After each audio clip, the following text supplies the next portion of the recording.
భద్రాచలం పట్టణంలోని ప్రభుత్వ జూనియర్ కళాశాల క్రీడా మైదానంలో జరుగుతున్న 28వ నెహ్రూ కప్ తాళ్ళూరి భారతీదేవి స్మారక అంతర్రాష్ట్ర క్రికెట్ టోర్నమెంట్లో ఆదివారం జరిగిన ఫైనల్లో బెస్ట్ క్రికెట్ అకాడమీ జట్టు భద్రాచలం గెలుపొందింది.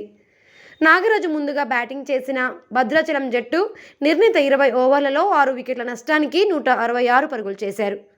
ఈ జట్టులోని తేజ 28 బంతుల్లో 30 పరుగులు, సందీప్ గౌడ్ 22 బంతుల్లో 29 పరుగులు చేయడం జరిగింది. తేజ 3.5 ఓవర్లలో 8 పరుగులు ఇచ్చి 4 వికెట్లు తీయడం జరిగింది.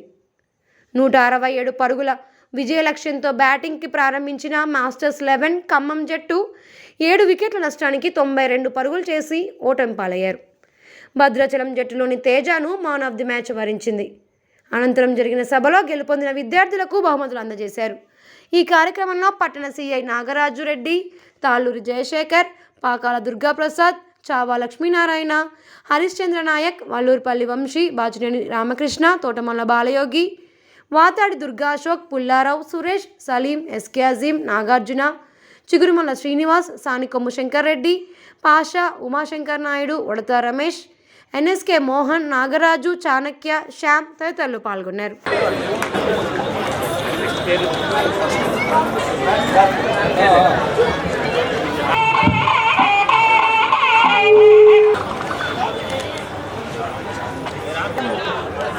Best bowler awards goes to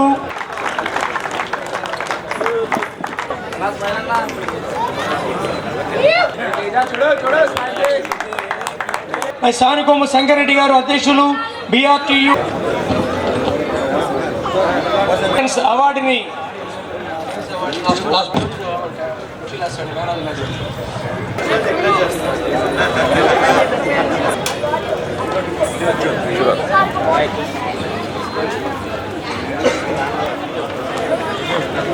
అలాగే వాళ్ళ ట్రోఫీలు బిగ్ హ్యాండ్స్ టు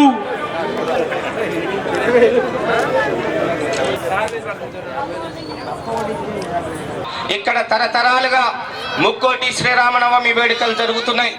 అదే క్రమంలో 3వ పండుగగా నెహ్రూ కప్ 2 దశాబ్దాల 8 సంవత్సరాలకు పైగా ఈ టోర్నమెంట్ కొనసాగుతుంది. అంటే దుర్గా అశోక్ నాతో పాటు ఆనాటి కాలంలో 1994లో నేను మిత్రుడు దుర్గా అశోక్ కలిసి ఈ నెహ్రూ కప్ను 1994లో శ్రీకారం చుట్టడం జరిగింది. అప్పుడు మాకు 18 ఏళ్ళు, ఇంటర్మీడియట్ చదువుతున్నాం. ఆ స్థాయిలో ఆ వయసులో ఒక క్రమశిక్షణకు ఒక పెద్దలు ఆడుతున్నారు, మహిళా క్రికెటర్లు కూడా ఆడుతున్నారు. ఇక్కడ కోచింగ్ క్యాంపులు వెలిసాయి. అండర్ 14, అండర్ 16, అండర్ 17, 20 రంజీ స్థాయిలో కూడా ఇక్కడి నుంచి ప్లేయర్స్ నెహ్రూ కప్ ఇటువంటి క్రీడల ద్వారా, ఇటువంటి క్రికెట్ టోర్నమెంట్ ద్వారా ముందుకు సాగుతున్నారు. మరి గొప్పతనం నెహ్రూ కప్కు దక్కింది. ఎప్పటి నుంచో ఇక్కడ ఈ గ్రౌండ్లో ఒక వేదిక కావాలనేది ఫస్ట్ కోరిక. ఆ కోరిక మా ట్రస్ట్ ద్వారా పెద్దలందరి సహకారంతో, కళాభారతి వాళ్ళ సహకారంతో వేదిక నిర్మించుకున్నాం. నెక్స్ట్ మన ఎమ్మెల్యే గారి ద్వారా ఆడిటోరియం కూడా నిర్మించుకోవాలని, అది కూడా మన భద్రాచలం పెద్దలందరి సహకారంతో అది కూడా పూర్తవ్వాలని, అలాగే ఇవాళ గెలుస్తున్నటువంటి టీంకి, భద్రాచలం టీంకి కంగ్రాచులేషన్ చెప్తూ, అలాగే ఖమ్మం టీంకి కూడా వాళ్ళకి రన్నర్స్ కూడా వాళ్ళకు కూడా next time all the best చెప్తూ సెలవు తీసుకోండి. Thank you. నిజంగా ఈ కార్యక్రమం చేయడం అనేది డబ్బే కాదు, దీనికి సర్వీస్ కూడా చాలా అవసరం. ఒక నెల రోజుల ముందు నుంచే ఈ ప్లాన్ చేసుకొని దాదాపుగా ఈ కమిటీ సభ్యులు పేర్లు చెప్పాలంటే చాలామంది ఉన్నారు. బాలయ్య గారు, దుర్గా అశోక్ గారు, సలీం గారు, చాలామంది.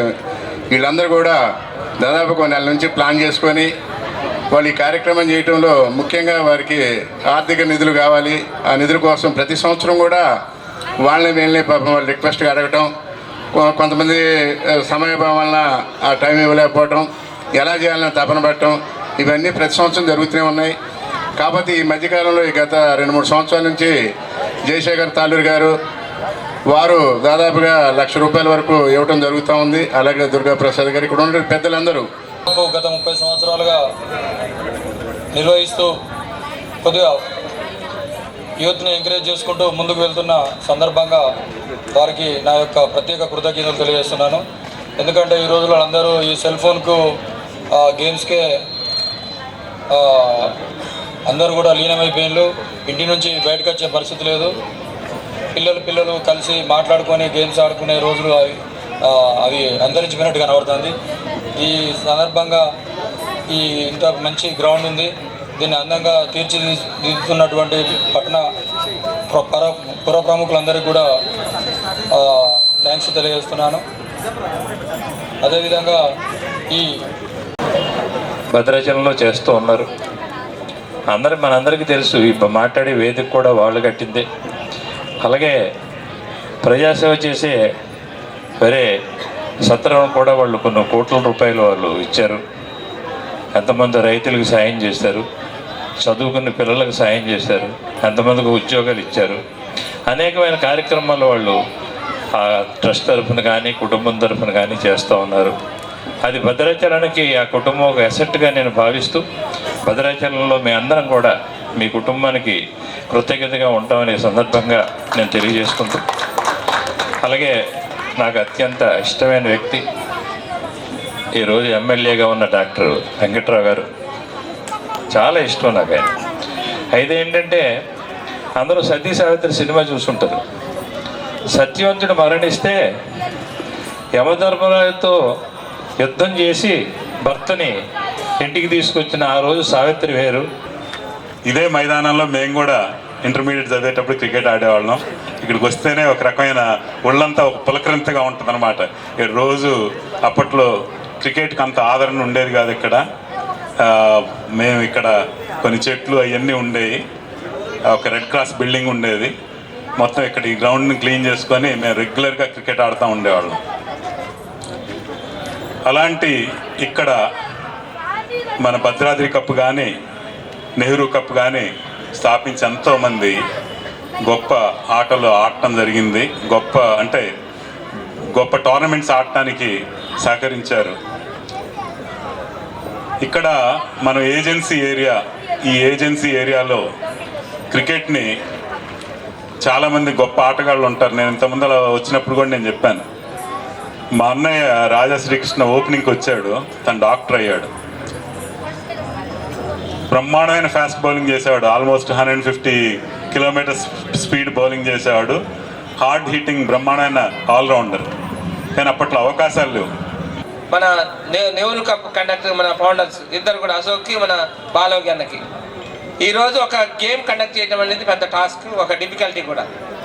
15 రోజులు వాళ్ళకి అకామిడేషన్ కానీ, ఫుడ్ కానీ, ఇతర సమస్యలు కానీ, వాళ్ళని కోఆర్డినేషన్ చేసుకోవడంలో కానీ చాలా కష్టమైంది ఈరోజు. అలానే once again hands up to all teams because of very difficult to conducting of the cricket and any teams, any cultural activities, all things very difficulty. అలానే నేనున్నాను సైతం అంటూ ఏ కల్చరల్ యాక్టివిటీస్ కానీ, క్రికెట్ కానీ, ఇతర గేమ్స్ కూడా కండక్ట్ చేసేందు బిహైండ్ సంథింగ్ క్రికెట్ అని కానీ కల్చరల్ యాక్టివిటీస్లో కూడా మేమున్నామని ఆల్ ఫ్యామిలీకి సపోర్ట్ చేస్తున్న పంచాక్షర గారి ఫ్యామిలీకి కూడా. ఎందుకంటే మనం ముందుకు తీసుకెళ్ళాలి భద్రాచలం ఆలోచనతో ఉన్న వాళ్ళకు కూడా ప్రత్యేకమైన ధన్యవాదాలు తెలుపుకుంటూ, ఈ స్టేజీలో ఈరోజు మనం నిలబడ్డామంటే వాళ్ళ దయాదాక్షిణ్యాలు. భద్రాచలం ఒక రూపురేఖలు